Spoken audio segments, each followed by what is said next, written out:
왜 울지 않았는가? 아니, 왜 울지 못하였는가? 그 작품들에게 울 만치 애착, 혹은 충실하지 못한 때문이라 할 수밖에 없다. 잃어버리면 울지 않고는 몸부림을 치지 않고는 견딜 수 없는 그런 작품을 써야 옳을 것이다.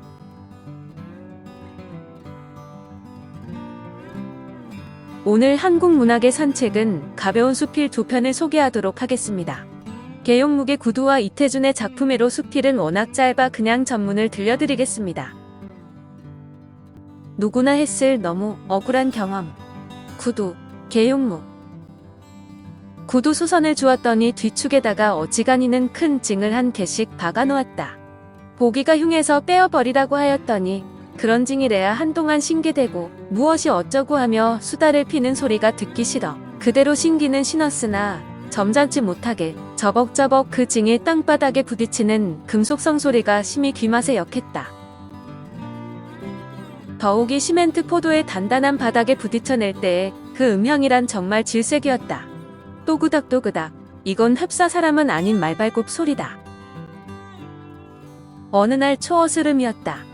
좀 바쁜 일이 있어 창경원 곁 담을 끼고 걸어 내려오느라니까 앞에서 걸어가던 20 내외의 어떤 한 젊은 여자가 이 이상하게 또그닥거리는 구두 소리에 안심이 되지 않는 모양으로 슬쩍 고개를 돌려 또그닥 소리의 주인공을 물색하고 나더니 벼랑간 걸음이 빨라진다. 그러는 걸 나는 그저 그러는가 보다 하고 내가 걸어야 할 길만 그대로 걷고 있었더니 얼마쯤 가다가 이 여자는 또 뒤를 한번 힐끗 돌아다본다. 그리고 자기와 나와의 거리가 불과 지척 사이임을 알고는 빨라지는 걸음이 보통이 아니었다. 뛰다 싶은 걸음으로 치맛기가 웅리하게 내닫는다. 나의 그 또그닥거리는 구두 소리는 분명 자기를 위협하느라고 일부러 그렇게 딱딱 땅바닥을 박아내며 걷는 줄로만 아는 모양이다. 그러나 이 여자더러 내 구두 소리는 그건 자연이요. 고의가 아니니 안심하라고 일러드릴 수도 없는 일이고 그렇다고 어서 가야 할 길을 아니 갈 수도 없는 일이고 해서 나는 그 순간 좀 더 걸음을 빨리하여 이 여자를 뒤로 떨어뜨림으로 공포에 안심을 주려고 한층 더 걸음에 박차를 가했더니 그럴 게 아니었다. 도리어 이것이 이 여자로 하여금 위협이 되는 것이었다. 내 구두 소리가 또그닥또그닥 좀 더 빨라지자 이에 호응하여 또각또각 굽 높은 뒤축이 어쩔 바를 모르고 걸음과 싸우며 유난히도 몸을 이뤄내는 그 분주함이란 있는 마력은 다 내 보는 동작에 틀림없었다. 그리하여 또그닥또그닥 또각또각 한참 석양 노을이 내려 비치기 시작하는 인적드문 포도 위에서 이 두 음향의 속 모르는 싸움은 잠옷 그 절정에 달하고 있었다. 나는 이 여자의 뒤를 거의 다 따랐던 것이다. 이 삼보만 더 내어 디디면 앞으로 나서게 될 그럴 계제였다. 그러나 이 여자 역시 힘을 다하는 걸음이었다. 그 이 삼보라는 것도 그리 용이 따라지지 않았다.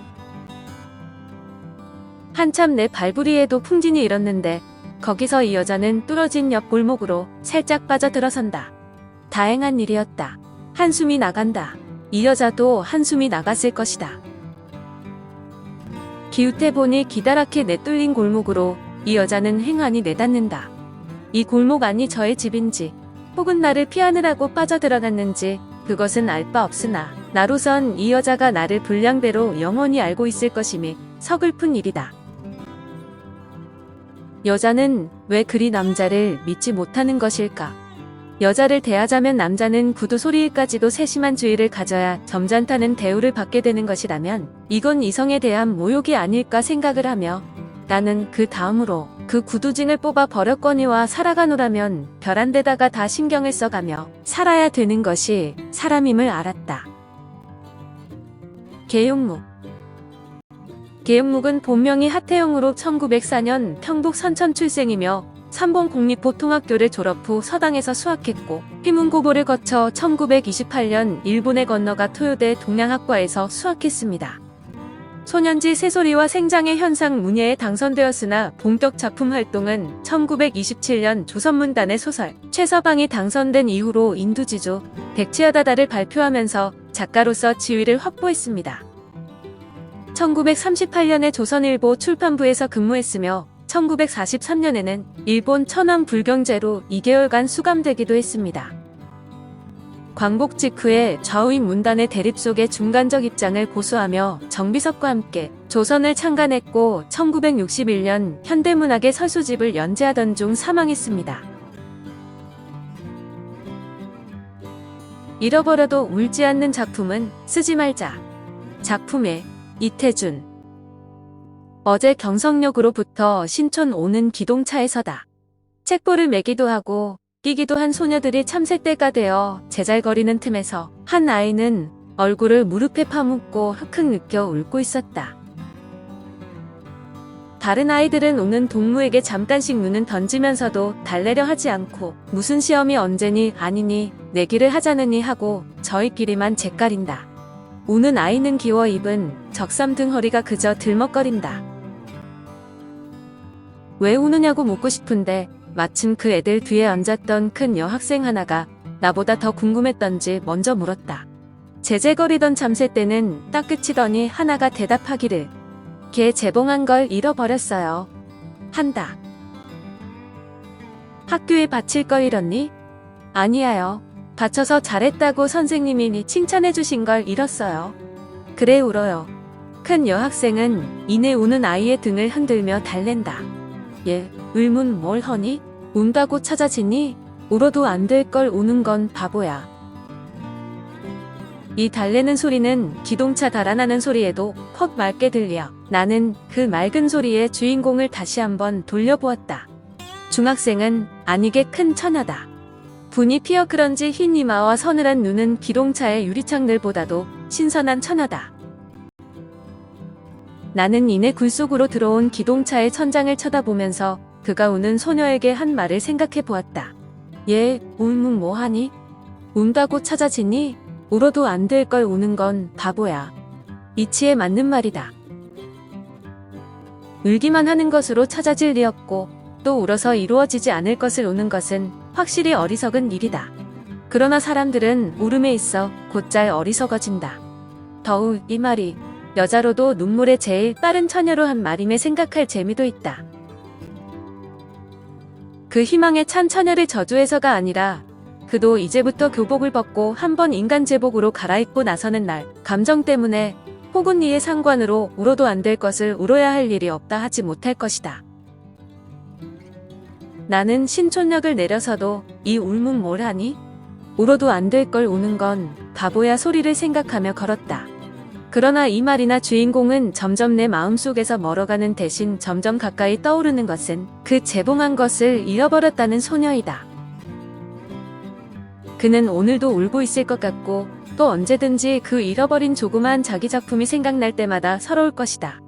등허리를 조각조각 끼워 입은 것을 보아 세컨겁 한 올이 쉽게 얻을 수 있는 아이는 아니었다. 어머니께 조르고 동무에게 얻고해서 무엇인지 모르나 구석을 찾아 앉아 동생 보지 않는다고 꼬지람을 들어가며 정성껏 마르고 호고 감치고 했을 것이다. 그것이 여러 동무의 것을 제치고 선생님의 칭찬을 차지하게 될 때 소녀는 세상 일에 그처럼 가슴이 뛰어본 적은 일찍이 없었을 것이다.